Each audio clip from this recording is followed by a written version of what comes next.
Саламатсыздар ма, құрметті студенттер? Бүгінгі өтетін тақырыбымыз құқықтық сана және құқықтық мәдениет. Жоспар бойынша 3 сұрақ қарастырамыз. Бірінші сұрақ: құқықтық сана қазіргі болмыстың бейнелеу нысаны ретінде ұғымы. Екінші сұрақ: құқықтық сана түрлері, құрылымы және белгілері. Үшінші сұрақ: құқықтық мәдениет.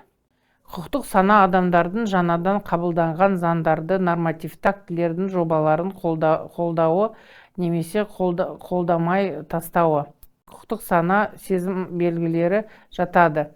Құқықтық қажеттілікті ұғынуы және сезінуі, құқықты бағалауы, құқықты жете түсіну, дамыған заң шығару жүйесін құрудың қажеттілігі, қимылдағы нормативтік актілерге өзгерістер мен толықтырулар енгізудің мұқтаждығы. Сана кез келген қызмет процесінде пайда болады.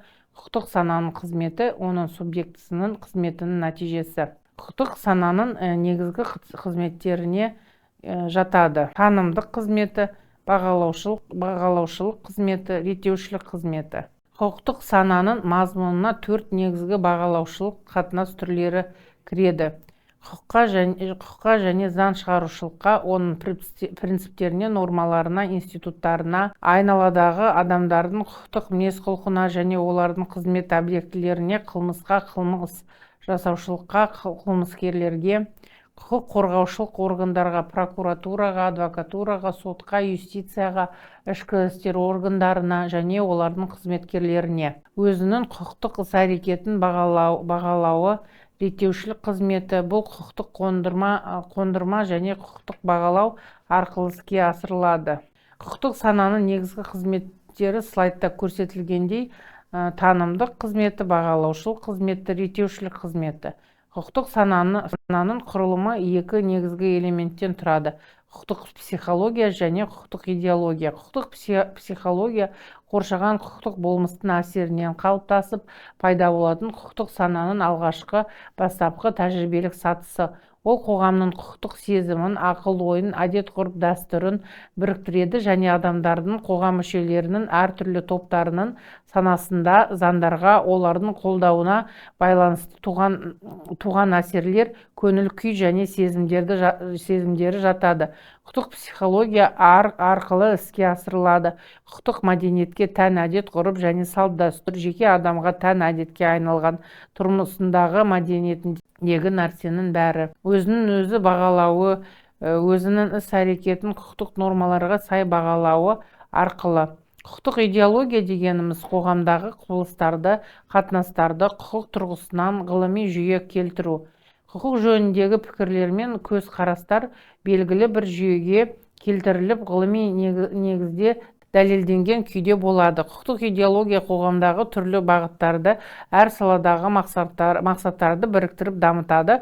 Құқықтық идеология құқықтық сана құрылымының негізгі элементі болып табылады. Құқықтық сана түрлері және құрылымына келетін болсақ, құқықтық сана негіздер бойынша түрлерге бөлінеді. Мазмұнына бойынша қарапайым құқықтық сана, кәсіби құқықтық сана, ғылыми құқықтық сана, субъектілері бойынша жеке құқықтық сана, топтық құқықтық сана, қоғамдық құқықтық сана. Құқықтық сананы иеленушіге байланысты құқықтық сананың жеке, топтық, ұжымдық және қоғамдық құқықтық сана түрлері туралы айтуға болады.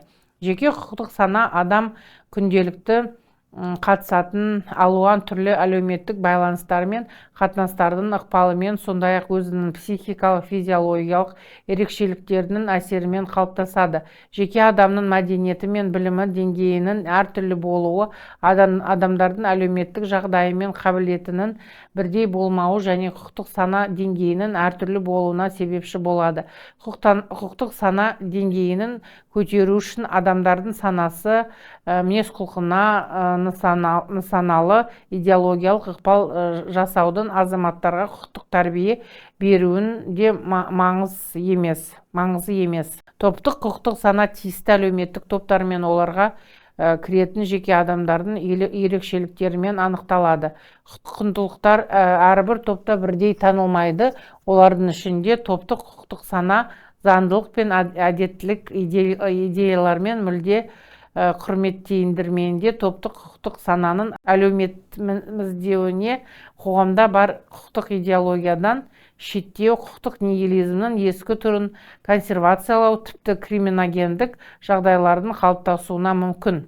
Қоғамдық құқықтық сана құқыққа және құқықтық өмір шындығының жалпы қоғамда қалыптасқан құбылыстарына көзқарасты бейнелейді. Қоғамдық құқықтық санада қоғамда жеке адамның бостандығына және жеке меншікке ешкімнің тиіспеушілігіне кепілдік бере алатын теңдесі жоқ әлеуметтік құндылық ретінде құқық түсінігі орнығады. Құқық болмайынша оның екеуі де жоқ. Сонымен құқықтық сана қоғамдағы құқықтық құбылыстарға адамдардың сезімдерінің, әсерлерінің, көзқарастарының, пікірлерінің, бағаларының жүйесі. Ол заң шығарудың, нормативтік актілердің дұрыс орындалуының, құқықтың сапалы дамуының негізгі шешуші механизмі деуге болады. Құқықтық мәдениет дегеніміз кең мағынасында құқықтық мәдениет қоғамның құқыққа деген нақты қажеттері, оның ішінде мемлекеттің құқықтық бағалауы, құқықтық ғылым дамуының деңгейі мен заң білімінің прогрессшіледі және ақырында елдегі заңдылық пен құқық тәртібінің жай-күйі керек ететін қоғам мәдениетінің бөлігі. Тар мағынасында алғанда қоғамның құқықтық жүйесінің даму деңгейінде құқықтық мәдениет деп түсінген жөн. Құқықтық мәдениет құқықтық санамен тығыз байланысты, бірақ ол құқықтық санадан әлде қайда мағыналы түсінік. Осыған байланысты ол психологиялық және идеологиялық элементтерді сонымен бірге заңды мінез-құлықта да қамтиды. Құқықтық мәдениет мыналардан көрінеді: құқықтық шындықты сезіммен қабылдауды және құқықтық ойлаудың нақты дәрежесінен, тұрғындардың заңдарды білуінен, тиісті жағдайынан, жоғары дәрежеде құқық нормаларын сыйлауы, оның беделдігін арттыруда, құқықтық шығармашылық және құқықтық іске асыру процесінің сапалы дәрежесінен, құқықтық қызметтің арнайы тәсілдерінен, құқық қорғау органдары қызметінен, конституциялық бақылаудан, адамдар қалыптастырған рухани және материалдық байлық түріндегі құқықтық қызметтің нәтижесінен, заңдар, сот тәжірибесі, заң шығарушылық жүйесі және тағы басқалар көрінеді.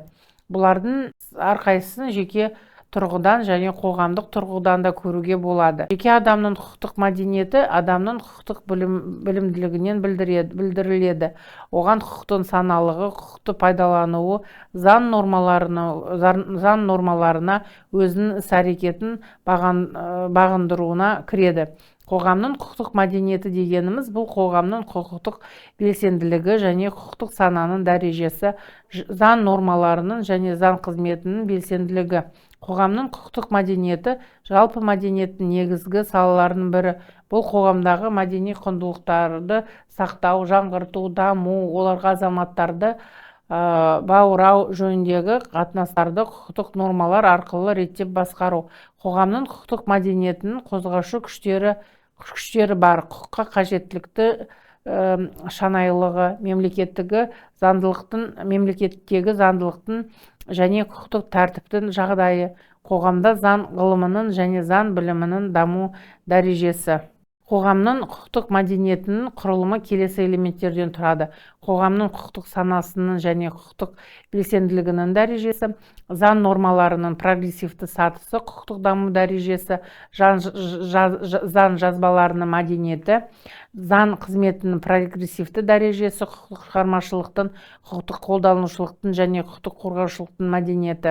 Құқықтық мәдениеттің жақсы дамуының негізгі шарттары: халықтың рухани сана сезімін дамыту, мемлекеттік биліктің үш бағыттағы жұмысын жақсарту, заңдылықты, құқықтық тәртіпті орнату, мәдениеттің жетістіктерін қорғау, құқықтық мемлекетті қалыптастыру. Құқықтық нигилизм әртүрлі түрде өмір сүруде. Құқықтық нигилизмнің пайда болу түрлері: қоғамдағы әрекет етуші заңдары және басқа нормативті құқықтық актілерді қасақана орындамау, іс-әрекеті немесе әрекетсіздігі, заң жазбаларын жаппай сақтамау және орындамау, бір-біріне қайшы келетін құқықтық актілерді қабылдау, заңды саяси, идеологиялық немесе прагматикалық мақсатқа айналдыру, адам құқығын бұзу, әсіресе өмір сүру, ар-намыс тағы басқа құқықтарының бұзылуы.